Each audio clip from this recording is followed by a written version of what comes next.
Hello friends, नमस्ते। Welcome back to secret truth. इस बार हम बात करने वाले हैं कुंभ के बारे में। कुंभ को लेकर बहुत सारे सवाल आते हैं कि कुंभ कितने टाइप्स के होते हैं, कुंभ के पीछे क्या साइंटिफिक रीजन है, कुंभ को लेकर क्या पौराणिक कथाएं हैं और कुंभ के दौरान हमें क्या करना चाहिए, क्या नहीं करना चाहिए। और हम थोड़ा सा एक प्लेसेस के बारे में भी जानेंगे कि कुंभ इन 4 जगहों पर क्यों होता है। अभी पहले हम बात करते हैं कितने टाइप्स के कुंभ होते हैं। तो कुंभ बेसिकली 4 टाइप्स के होते हैं। पहला है कुंभ जो होता है ये माघ महीने में यानी कि जनवरी या फरवरी में आता है। ये जनरली प्रयागराज में मनाया जाता है हर साल इस महीने में। इसके पीछे का रीजनिंग क्या है? क्योंकि यहाँ पे त्रिवेणी संगम होता है गंगा, यमुना और सरस्वती का। तो लाखों की तादाद में लोग यहाँ पे आते हैं हर साल और इस त्रिवेणी संगम में डुबकी लगाकर भगवान से ईश्वर को सरेंडर करके प्रार्थना करते हैं। फिर आता है पूर्ण कुंभ। पूर्ण कुंभ जो होता है ये 12 साल में एक बार आता है। ये 12 साल में एक बार क्यों आता है? इसके पीछे का साइंटिफिक रीजन ये है कि जुपिटर जो सबसे बड़ा प्लैनेट माना गया है, जिसको हम बृहस्पति भी जानते हैं, ये अपनी कंप्लीट साइकिल जो सन के अराउंड करता है, इसको करने में एक साइकिल कंप्लीट करने में लगते हैं 12 बरस। इसके लिए पूर्ण कुंभ जो है प्रत्येक 12 वर्ष में मनाया जाता है। एक पूर्ण साइकिल को जो है ये रेजोनेट करता है और इस पूर्ण कुंभ की जो टाइम और डेट है ये डिपेंड करता है इस जुपिटर की पोजीशन में along with sun and moon. तो ये है इसके पीछे का साइंटिफिक रीजन। उसके बाद में आता है अर्ध कुंभ। अर्ध कुंभ रिप्रेजेंट्स की 12 वर्ष का हाफ ईयर जो है दैट इज 6 इयर्स। इसके लिए अर्ध कुंभ जो है एवरी 6 इयर्स मनाया जाता है। एंड फिर हम बात करते हैं महाकुंभ के बारे में। महाकुंभ जो होता है जब ये 12 इयर्स का साइकिल जो है पूर्ण कुंभ का ये 12 बार कंप्लीट होता है, तो इन द ईयर 144 144 बार जब ये कुंभ आता है तो इसे कहा जाता है महाकुंभ। ये है 4 टाइप्स ऑफ कुंभ। अब हम बात करेंगे कि ये कहाँ कहाँ पे मनाया जाता है। ये कुंभ जो होता है ये होता है प्रयागराज में, ये कुंभ होता है उज्जैन में, ये कुंभ होता है हरिद्वार में और ये कुंभ होता है नासिक में। तो इन चारों जगहों का अगर हम थोड़ा सा रेलेवेंस समझ में जाए तो प्रयागराज जो है, जैसे कि हमने बात किया कि यहाँ पे त्रिवेणी संगम होता है, तो यहाँ पे आप जाते हो। प्रयाग का मतलब होता है कि आप सरेंडर करते हो, आप एक विजडम को जो है विजडम की तरफ आप सरेंडर करते हो। जुपिटर का पोजिशनिंग क्यों माना गया है? बिकॉज जुपिटर जो है ऐसे पुरानी कथाओं में माना गया है कि जुपिटर बृहस्पति जो है ये देवताओं के गुरु थे। गुरु का काम क्या होता है? हमें विजडम सिखाना। तो हम जब प्रयागराज में जाते हैं इस जगह पे, तो यहाँ पे हम सीखते हैं विजडम। हम लोग गुरु को नमन करते हैं और हम विजडम सीखते हैं। हरिद्वार को हरि का द्वार कहा गया है, इसे मोक्ष का द्वार भी कहा गया है।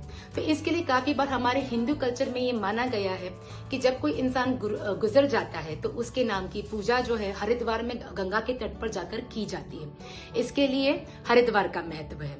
उज्जैन तो कालों के काल महाकाल का स्थान है, तो यहाँ पे भी इट इज लाइक कि इसके पीछे का रीजनिंग ये है। उसके बाद में अगर हम बात करें तो नासिक, जो लोग हरिद्वार नहीं जा पाते हैं वो त्र्यंबकेश्वर जाके जो है लास्ट रिचुअल्स करते हैं। त्र्यंबकेश्वर का जो एक उल्लेख है ये रामायण में भी किया गया है। ये इन जगहों का महत्व है। पर अब इन जगहों का महत्व भी क्यों है हम ये भी समझते हैं। इसके पीछे है पौराणिक कथाएं।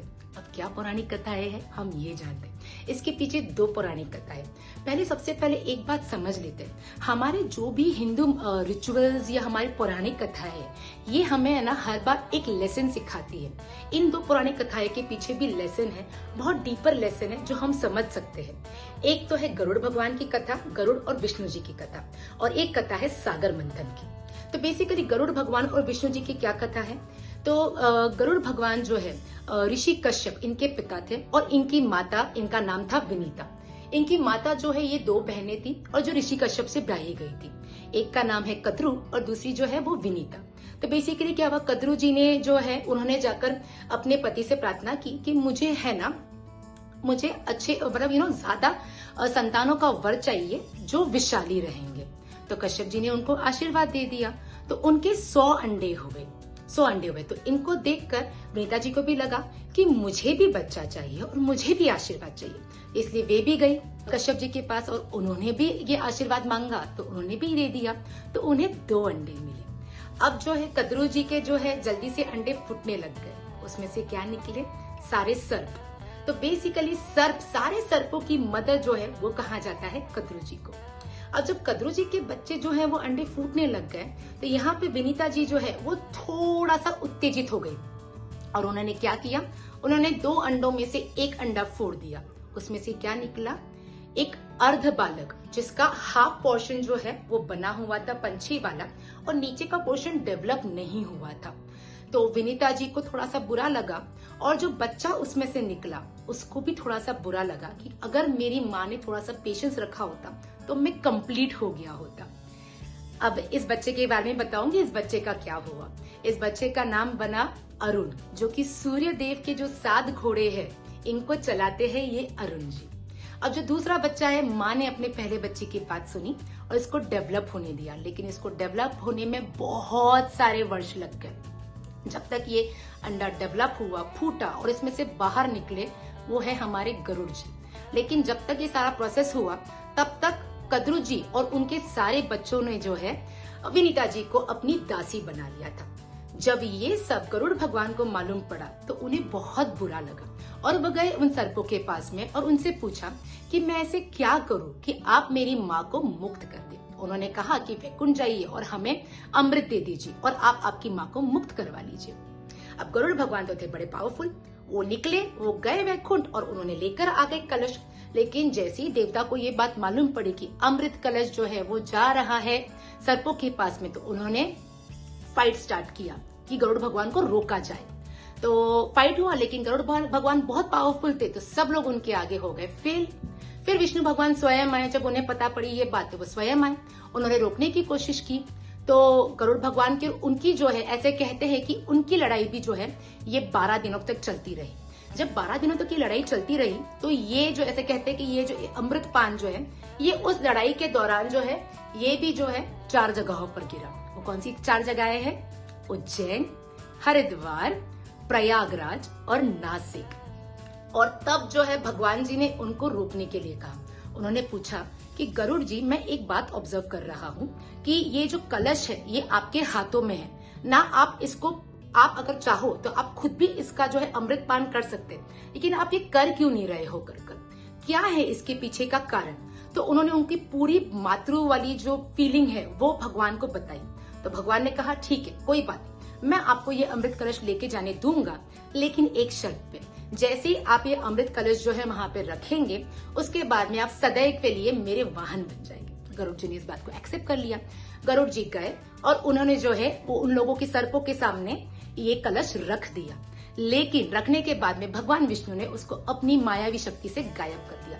लेकिन उनका कथन जो है सत्य हुआ कि गरुड़ जी जो है वो कलश लेकर आए, इसके लिए उनकी माँ को मुक्ति दी गई और गरुड़ जी बन गए वाहन विष्णु जी के। इस कहानी से हमने क्या सीखा? गरुड़ जी का सेल्फलेसनेस, उनके मदर के प्रति उनका डिवोशन, वो बिल्कुल भी इसमें नहीं गए कि अरे ये तो अमृत है, इससे मुझे अमृतत्व मिल जाएगा। नहीं, उन्होंने अपना प्रॉमिस याद रखा, उन्होंने अपना ग्रेटिट्यूड टुवर्ड्स मदर ये याद रखा और इसी भावनाओं को उन्होंने संपन्न रखा। तो यही लेसन हम भी सीखते हैं कि लाइफ में हमें ग्रेटिट्यूड जो है वो मन में रखना चाहिए।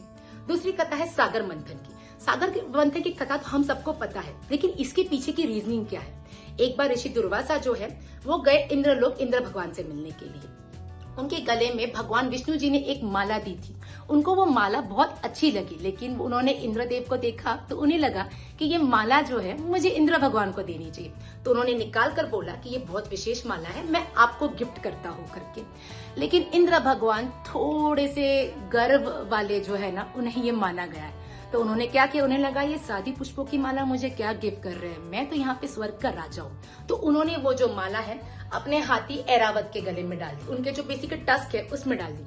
अब उनके टस्क में डालने से वो ऐरावत को थोड़ी सी तकलीफ होने लगी, इसलिए उन्होंने वो माला जो है निकाल के फेंक दी और उनके पैरों के नीचे आ गई।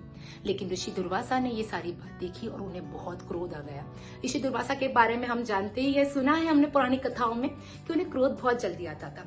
तो उन्होंने इंद्र भगवान को श्राप दिया कि इस मोह माया के पीछे आकर आपने जो इस पुष्प माला का जो अपमान किया है, आपसे ये सारी समृद्धि, सारी मोह माया दूर हो जाएगी। अब इसके पीछे की रीजनिंग क्या है? क्योंकि सागर मंथन होना था। ये सब गए विष्णु भगवान के पास में। विष्णु भगवान ने कहा कि हम लोग सागर मंथन करेंगे। खुद भगवान जो है उन्होंने एक टर्टल का रूप लिया, मंदार पर्वत को बुलाया ताकि वो चर्निंग के लिए हेल्प हो सके। वासुकी नाग ने जो है हेल्प किया ताकि वो रस्सी बन सके। और असुर और देवता, इन दोनों का कॉम्बिनेशन, जो कि दो अपोजिट पोल्स थे, इन दोनों को साथ में लाने की कोशिश की ताकि साथ में मिलकर काम हो सके और सृष्टि का कल्याण हो सके। सागर मंथन हुआ, इसमें से बहुत सारी नायाब चीजें निकली, लेकिन लास्ट में निकले धन्वंतरी देव लेकर क्या, एक कुंभ, एक कलश। कुंभ को जो है हिंदी या संस्कृत में हम लोग कलश भी कहते हैं, तो इसके लिए कलश लेकर, इसलिए कुंभ ये नाम ध्यान रखिएगा कि कुंभ इसका नाम पड़ा। तो भगवान कलश लेकर निकले और क्या हुआ, फिर लड़ाई हो गई। देवता चाहते थे कि अमृत इन्हें मिले और ये जो अपने दानव है ये चाहते थे कि अमृत इन्हें मिले। तो इतने में क्या हुआ, इंद्र भगवान के जो बच्चे हैं जयंत, उन्होंने वो कलश उठाया और वो दौड़ पड़े। और उनके साथ में कौन गए, बृहस्पति देव, सन, मून और शनि, उनकी रक्षा करने के लिए। सो अब ये जो प्रोसेस है ये भी चला 12 दिन तक। और ऐसे कहा जाता है कि देवताओं का जो 12 डेज होता है, हमारे यहाँ पे वो 1 वर्ष हो जाता है। इसके लिए भी ये पूर्ण कुंभ का जो कॉम्बिनेशन है ये इस तरीके से निकलता है। ये लड़ाई चली। अभी कुछ लोग कहते हैं कि जयंत अगर 4 जगह पे थक कर रुके, और कुछ लोग कहते हैं कि दौड़ते दौड़ते 4 जगह पे ये अमृत जो है गिरा। और ये 4 जगह कौन सी है, उज्जैन, हरिद्वार, प्रयागराज और नासिक। तो अगर हम सारी कथाओं का अगर उल्लेख या अगर समीकरण भी देखने जाए तो ये 4 जगह ही कॉमन निकलती है। और इन 4 जगहों का एक रिजेम्बलेंस है कि इसके पीछे क्या महत्व है, ये भी मैंने आपको बता दिया वीडियो में। तो इससे हमने क्या सीखा, इससे हमने ये सीखा कि अगर जो ऋषि दुर्वासा है, इन्होंने भी श्राप क्यों दिया, ताकि ये ग्रेटिट्यूड करना सिखाए इंद्र भगवान को। तो ये ग्रेटिट्यूड जो ये हमें भी पालना चाहिए, हमें अहंकार नहीं करना चाहिए। हमारे पास आज मोह माया है, कल ये जा भी सकती है, लेकिन मन में जो एक आदर सत्कार और भाव जो है वो होना चाहिए। और इस कुंभ में भी हमें यही करना है। हम अगर कुंभ में जा रहे हैं तो हमें जो है, यहाँ पे इतने साधु संत आते हैं, पता नहीं पूरे दुनिया भर से, देश विदेश से साधु संत आते हैं। तो इस भूमि को कितना पवित्र माना गया है। हम होंगे हमारे घर के राजा महाराजा, लेकिन ये साधु संत जो है, इन्होंने अपना सब कुछ राजपाट छोड़कर ये निकले स्पिरिचुअलिटी की मार्ग पर। तो हमें भी इसी भाव से कुंभ में पाना चाहिए। हमें इनके एक समान, एक लेवल पे आना चाहिए। हम सब जो है एक विजडम के साथ में जाते हैं, एक ग्रेटिट्यूड के साथ में जाते हैं। उस स्पिरिचुअल ताकत के आगे, उस बिलीव्ड भगवान के आगे हम सब समान हैं। वहां पे कोई राजा नहीं होता है, कोई गरीब नहीं होता है, उनके सामने सब एक समान होते हैं। तो इस भावनाओं के साथ में हमें वहां जाना चाहिए। अगर हमें वहां पे प्रॉपर सुविधा नहीं भी मिल रही तो इट इज ओके। त्याग और समर्पण, दया भावना, लव, रिस्पेक्ट, ये इम्पोर्टेंट है। और वहां पे जाओ तो स्पिरिचुअल आनंद में खो जाओ। वहां पे जो भी साधु संत आपको दिखे, उन्हें सद्भावनाओं से नमन कीजिए। क्या पता वहां पे शिव जी आकर गए हो, क्या पता वहां पे नंदी भगवान घूम कर गए हो। सबका आशीर्वाद लीजिए, और संतों का आशीर्वाद लेना तो कभी भी अच्छा ही होता है। ये हमें सही मार्ग दिखाता है। This takes us towards enlightenment. अब इमेजिन कीजिए, लोग आप जब सुबह सुबह उस त्रिवेणी संगम में जब डुबकी लगाते हो ठंडे पानी में, ऐसे भी ठंडे पानी में स्नान करने का महत्व जो साइंटिफिक है, हमारे सारे स्पोर्ट्स प्लेयर्स भी बोलते हैं कि हमारी जो शक्ति जो है, स्मरण शक्ति बोलिए, इच्छा शक्ति बोलिए, ये जागृत हो जाती है, हमारी अवेयरनेस जागृत हो जाती है। तो आप उस पानी में जब डुबकी लगाते हो सरेंडर के साथ में, तो क्या हो रहा है, आपके अंदर हो रहा है awareness. That is the reason, ये महत्व है कुंभ का।